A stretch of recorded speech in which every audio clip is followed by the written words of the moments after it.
Assalamualaikum warahmatullahi wabarakatuh. Perkenalkan, nama saya Salsabila Jurana Surya. Saya dari kelas PT IKF dari Universitas Negeri Makassar angkatan 2020.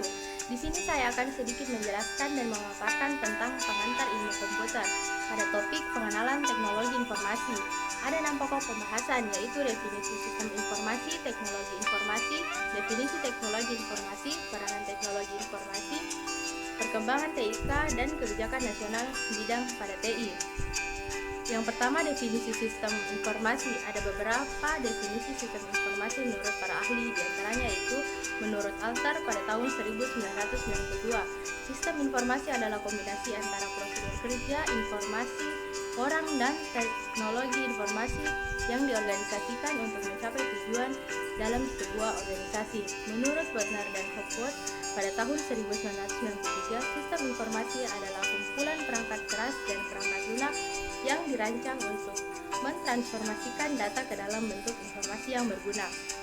Berikut menurut Jelinas, Oram, dan Wiggins pada tahun 1990, sistem informasi adalah suatu sistem buatan manusia yang secara dua umum terdiri atas sekumpulan komponen berbasis komputer dan manual yang dibuat untuk menyediakan informasi keluaran kepada pemakai.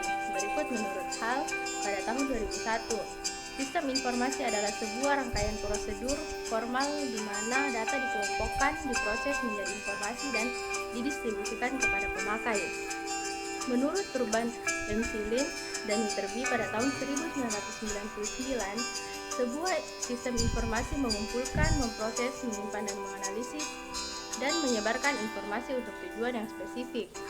Menurut Wilkinson pada tahun 1992, informasi adalah kerangka kerja yang mengkoordinasikan sumber daya, yaitu manusia atau komputer, untuk mengubah masukan atau input menjadi keluaran informasi guna mencapai sasaran-sasaran perusahaan. Dari berbagai definisi tersebut, dapat disimpulkan bahwa sistem informasi mencakup sejumlah komponen, yaitu manusia, komputer, teknologi informasi, dan prosedur kerja. Ada sesuatu yang diproses atau data menjadi informasi dan dimaksud untuk mencapai suatu sasaran dan atau tujuan. Yang kedua, teknologi informasi. Istilah teknologi informasi atau information technology atau IT mulai populer di akhir dekade 70-an. Pada masa sebelumnya, istilah teknologi komputer atau pengolahan data elektronik atau PDE, Electronic Data Processing atau EDP, lebih dikenal. Istilah teknologi informasi mulai banyak digunakan untuk menggantikan sistem informasi manajemen. Istilah teknologi informasi atau TI lebih berorientasi ke teknologinya. Teknologi informasi atau TI adalah subsistem atau sistem bagian dari sistem informasi. Istilah teknologi sistem informasi atau TSI atau Information System Technology atau IST juga menunjukkan ke teknologi yang digunakan oleh tiga sistem informasi. Istilah teknologi sistem informasi mempunyai arti yang mirip dengan teknologi informasi atau TI atau Information Technology atau IT.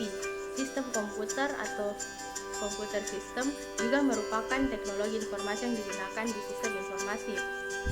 Teknologi informasi dapat berupa teknologi apapun yang dapat menghasilkan informasi, termasuk teknologi komputer dan teknologi telekomunikasi. Dengan demikian, sistem komputer merupakan subsistem atau sistem bagian dari teknologi informasi. Lanjut, yang ketiga, definisi teknologi informasi. Teknologi informasi dan komunikasi atau TIK sebagai bagian dari ilmu pengetahuan dan teknologi atau IPTEK. Secara umum adalah sebuah teknologi yang berhubungan dengan pengambilan, pengumpulan atau akuisisi, pengolahan, penyimpanan, penyebaran, dan penyajian informasi.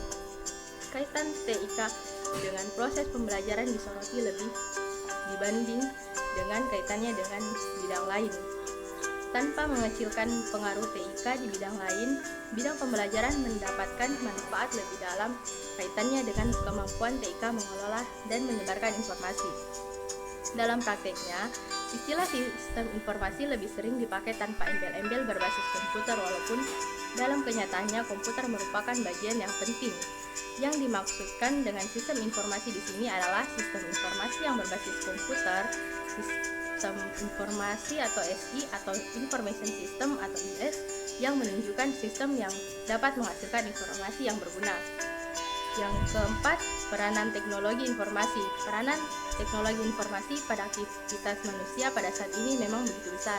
Berkat teknologi ini, berbagai kemudahan dapat dirasakan oleh manusia. Contoh hasil penerapan teknologi informasi yaitu pengambilan uang melalui ATM atau anjungan tunai mandiri, transaksi melalui internet yang dikenal dengan e-commerce atau perdagangan elektronik, transfer uang melalui fasilitas e-banking yang dapat dilakukan dari rumah dan lain-lain. Dan yang pertama di sini ada secara garis besar dapat dikatakan bahwa A. Teknologi informasi menggantikan peran manusia. Dalam hal ini, teknologi informasi melakukan otomasi terhadap suatu tugas atau proses. Yang kedua, teknologi memperkuat peran manusia, yakni dengan menyajikan informasi terhadap suatu tugas atau proses. Yang ketiga, teknologi informasi berperan dalam restrukturisasi terhadap peran manusia. Dalam hal ini, teknologi berperan dalam melakukan perubahan-perubahan terhadap sekumpulan tugas atau proses. Baik, yang kedua, kecenderungan teknologi informasi terhadap sistem informasi alter pada tahun 1992 mengemukakan berbagai kecenderungan teknologi yang berkaitan dengan sistem informasi, yaitu yang pertama, meningkatkan kecepatan dan kapasitas komponen elektronik. Yang kedua, ketersediaan informasi dalam bentuk digital semakin banyak. Yang ketiga, portabilitas peralatan-peralatan elektronik semakin meningkat. Yang keempat, konektivitas meningkat. Yang kelima, kemudahan pemakaian meningkat. Dan yang keenam, ketidakmampuan mengotomasikan logika masih berlanjut.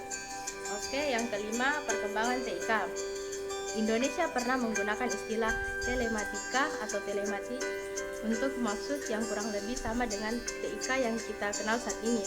Dan serta dictionary mendeskripsikan telematik sebagai telecommunication, informatics atau telekomunikasi dan informatika. Meskipun sebelumnya kata itu bermakna science of data transmission, pengolahan informasi dan pendistribusiannya melalui jaringan telekomunikasi membuka banyak peluang untuk dimanfaatkan di berbagai bidang kehidupan manusia, termasuk bidang pendidikan. Ide untuk menggunakan mesin belajar, membuat simulasi proses-proses yang rumit, animasi proses-proses yang sulit dideskripsikan, sangat menarik minat praktisi pembelajaran.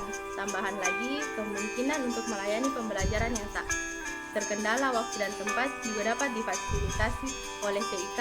Sejalan dengan itu mulailah bermunculan berbagai jargon berawalan mulai dari e-book, e-learning, e-laboratory, education, e-library, dan sebagainya. Awalan bermakna elektronik yang secara implisit dimaknai berdasarkan teknologi elektronika digital.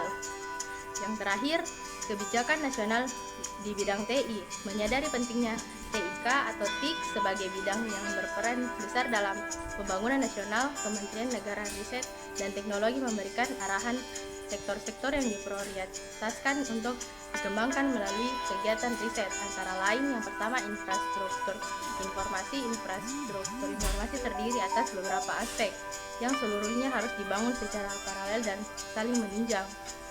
Yang pertama adalah jaringan fisiknya yang berfungsi sebagai jalan raya informasi baik pada tingkat jaringan tulang punggung maupun tingkat akses pelanggan.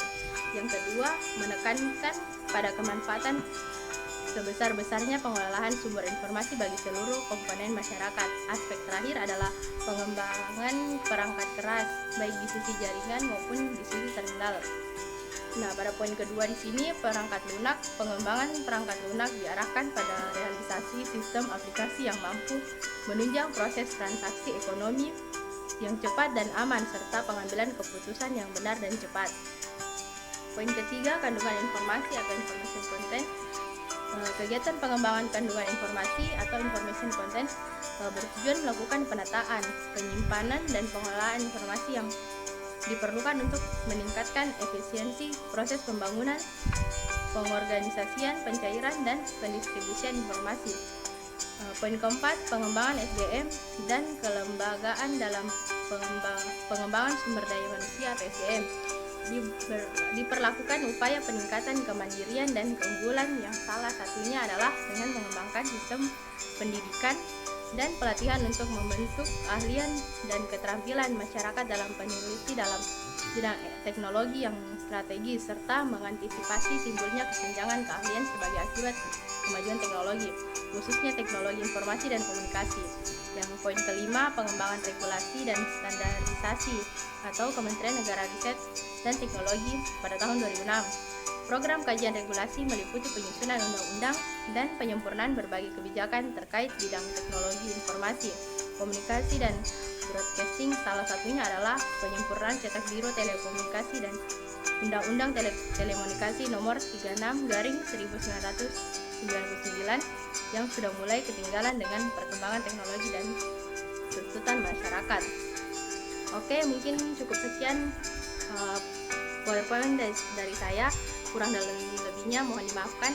Assalamualaikum warahmatullahi wabarakatuh.